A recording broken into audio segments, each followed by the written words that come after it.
मैं चित्रा त्रिपाठी, अब से सिर्फ एबीपी न्यूज पर। एबीपी न्यूज आपको रखे आगे।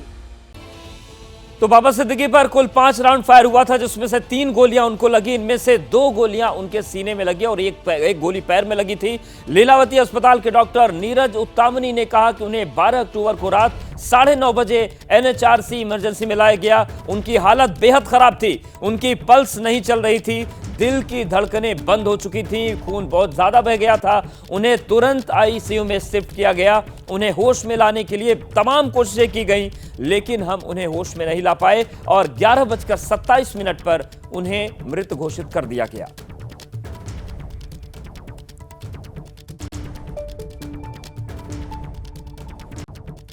बाबा सिद्दीकी को यहाँ ले आए थे, उनकी फैमिली ले आई थी।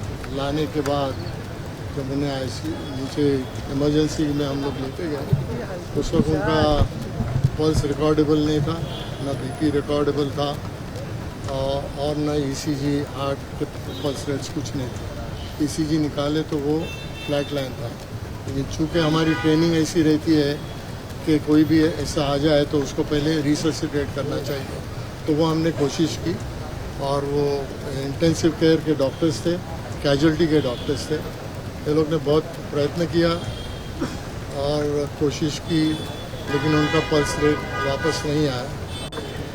हमने उन्हें फिर आईसीयू में शिफ्ट किया और जो भी दवाइयाँ देनी थी, ब्लड प्रेशर ऊपर लाने की, खून को बंद करने की वगैरह, वो सब हमने दे दिए। लेकिन उनका निधन। तो किधर वो बुलेट्स किधर रखी थी? उनको 2 गोलियां लगी थी जो हमको दिखाई दे रही थी, और वो आर पार गई थी और वो छाती पे थी। बाबा सिद्दीकी मर्डर केस से जुड़ी इस वक्त एक बड़ी खबर आ रही है। बड़ी खबर मुंबई पुलिस सूत्रों के हवाले से है। पूछताछ में दोनों आरोपियों ने लॉरेंस बिश्नोई गैंग का नाम सामने आने की बात हो रही है। आरोपी पिछले 25 से 30 दिनों से उस इलाके की रेकी कर रहे थे। तीनों आरोपी ऑटो रिक्शा से बांद्रा ईस्ट शूटिंग स्पॉट पर आए थे। सूत्रों ने बताया है कि बाबा सिद्दीकी पर गोली चलाने से पहले तीनों कुछ समय वहीं इंतजार भी कर रहे थे। पुलिस को शक है कि आरोपियों के साथ कोई और भी था जो जानकारी मुहैया करवा रहा था। तो ये बड़ी खबर आ रही है। बड़ी खबर बाबा सिद्दीकी हत्याकांड मामले में जिस तरीके से पुलिस सूत्र जो बता रहे हैं कि लॉरेंस बिश्नोई गैंग का नाम सामने आ रहा है। और हम सीधे रुख करते हैं मुंबई का। मुंबई के बांद्रा से हमारे साथ मृत्युंजय जुड़ गए हैं, वहीं सूरज ओझा हमारे साथ क्राइम ब्रांच मुंबई से जुड़े हुए हैं। सूरज, सबसे पहले आपके पास आ रहे हैं, क्या जानकारी मिल रही है?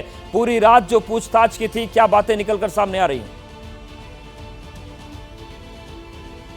जी बिल्कुल, देखिए मैं पहले आपको दिखा दूं, ये वही क्राइम ब्रांच का ऑफिस है जहां पर रात भर से जितने भी क्राइम ब्रांच के वरिष्ठ अधिकारी हैं वो लगातार दोनों आरोपियों से पूछताछ कर रहे हैं। जिन 2 आरोपियों को गिरफ्तार किया उनके नाम करनैल सिंह और धर्मराज कश्यप है। करनैल सिंह हरियाणा का रहने वाला है, तो वहीं धर्मराज कश्यप उत्तर प्रदेश का रहने वाला है। तो आपको बता दें कि इसी यूनिट में joint CP crime, additional CP crime, DCP crime Daya Nayak और तमाम जितने भी एक्सपर्ट जिन्हें कहा जाता है मुंबई क्राइम ब्रांच का एक्सपर्ट, वो सारे लोग यहाँ मौजूद थे। रात भर आरोपियों से पूछताछ की गई। वहीं पे स्पेशल कमिश्नर देवेंद्र भारती भी यहाँ पर मौजूद थे, जिन्होंने आरोपी से पूछताछ की। और पूछताछ के दौरान आरोपियों ने दावा किया कि वे लॉरेंस बिश्नोई गैंग के सदस्य हैं। ऐसे में अब मुंबई पुलिस उस तीसरे आरोपी की तलाश करे जो अब फिलहाल फरार है।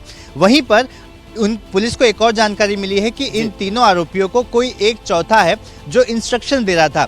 आपको बता दें कि तीनों आरोपी वहां पर शूटिंग साइट पर पहुंचने के लिए तीनों ने ऑटो रिक्शा ली थी। पूरे इलाके की 25 से 30 दिन तक रेकी की गई ताकि कहां से एग्जिट है, कहां से आना है, तमाम चीज़ें इन सारे आरोपियों को पता हो जाए। और इन आरोपियों को इसकी बारीकी से जानकारी थी कि बाबा सिद्दीकी कैसे निकलते हैं, जब निकलते हैं तो कितने लोगों से मिलते हैं, किस गति से वो गाड़ी में बैठते हैं। बिल्कुल, तमाम चीजों की स्टडी करने के बाद इनमें एक चीज, एक मोमेंट बाबा सिद्दीकी का ये देख रहे थे कि कैसे वो रुकते हैं, कहां जाते हैं, क्या रास्ता होता आने जाने का, और उसके बाद इस वारदात को अंजाम दिया गया। सूरज हमारे साथ आप बने रहिए, मृत्युंजय भी बने हुए हैं। जब बाबा सिद्दीकी अपनी रेंज रोवर गाड़ी में बैठने जा रहे थे तभी उन पर ताबड़तोड़ गोलियां चलाई गई। गाड़ी के आगे वाले शीशे पर गोली के निशान भी देखे गए हैं, जिसके बाद पुलिस ने हत्या के मामले में 2 संदिग्ध आरोपियों को गिरफ्तार किया, जिसमें एक यूपी का है, एक हरियाणा का है। अभी तीसरा शूटर जो है वो फरार बताया जा रहा है और उसे इस वक्त पुलिस तलाश रही है। लेकिन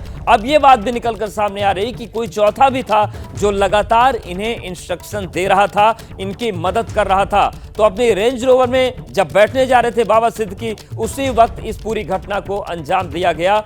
अब आपको हम बताते हैं कि हत्या के जो संदिग्ध हैं उनके बारे में अब तक क्या जानकारी मिलकर सामने आ रही, क्योंकि सवाल यही है कि बाबा सिद्दीकी की हत्या के पीछे कौन है। तो कुल मिलाकर 2 शूटर अब तक पकड़े गए हैं, एक की तलाश जारी है।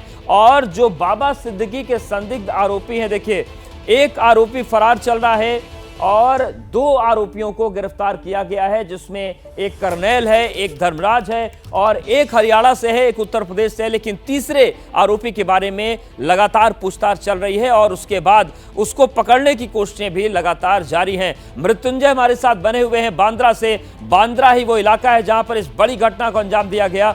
मृत्युंजय, किस तरीके की स्थिति इस वक्त बांद्रा में है और जितने भी राजनीतिक सवाल उठे हैं या जो भी सवाल उठ रहे हैं कि बांद्रा जैसी जगह में अगर इस तरीके का कांड हो रहा है तो फिर कानून व्यवस्था कहां है?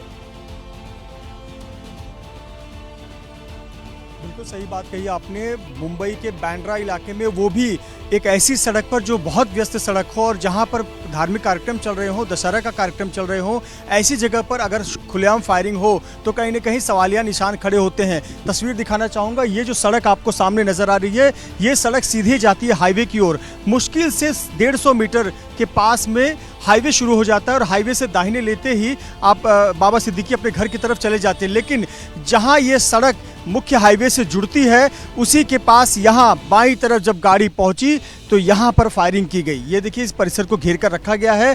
बुलेट्स यहाँ पर पड़े हुए थे, जिसे बाद में टीम ने अपने साथ इसे सीज किया। आपको देखिए राउंड सर्कल बनाए गए हैं, 1 2 3 4 5, जहाँ जहाँ पर बुलेट के शेल्स गिरे हुए थे वो अभी भी स्पॉट आपको नज़र आ रहे हैं। और देखिए कैसी जगह है, यहाँ ये बांद्रा का खेरवाड़ी इलाका आता है और यहाँ धार्मिक कार्यक्रम चल रहे थे, दशहरा का कार्यक्रम चल रहा था, अलग अलग राजनीतिक दलों की तरफ से कार्यक्रम का आयोजन किया गया था। और ये जो रास्ता आपको दिख रहा है, जहाँ से इस समय एक ऑटो आ रहा है, इसी रास्ते से सामने जिशान सिद्दीकी का थोड़ी दूरी पर दफ्तर है और उसी रास्ते से होते हुए बाबा सिद्दीकी की गाड़ी आई।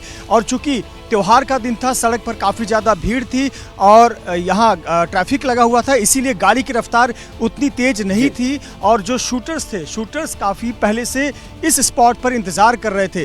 जो धर्मराज कश्यप जो है और करनैल सिंह और उसका अन्य जो तीसरा साथी है, वो तीनों यहाँ पर स्पॉट पर इंतजार कर रहे थे और उन्हें चौथा व्यक्ति इंस्ट्रक्शन दे रहा था कि गाड़ी निकल चुकी है, गाड़ी पहुँचने वाली है। चूँकि शूटर्स ने पहले से गाड़ी की पहचान कर रखी थी, बाबा सिद्दीकी की पहचान कर रखी थी, इसीलिए उन्होंने ताबड़तोड़ फायरिंग की और घटना स्थल पर ही उन्हें गंभीर जख्में आई, उनको वाइटल ऑर्गन्स पर बुलेट लगी और उसी समय उनके जो पल्स थे वो रुक गए थे और इसीलिए अस्पताल जाने के पहले ही कहीं ना कहीं उनके पल्स रुक गए थे। डॉक्टर ने बहुत कोशिश की लेकिन प्लानिंग उनकी बहुत सटीक थी, एक एक मोमेंट पर नजर थी और उसके बाद जिस काम के लिए गए थे वो करने में वो सफल भी रहे।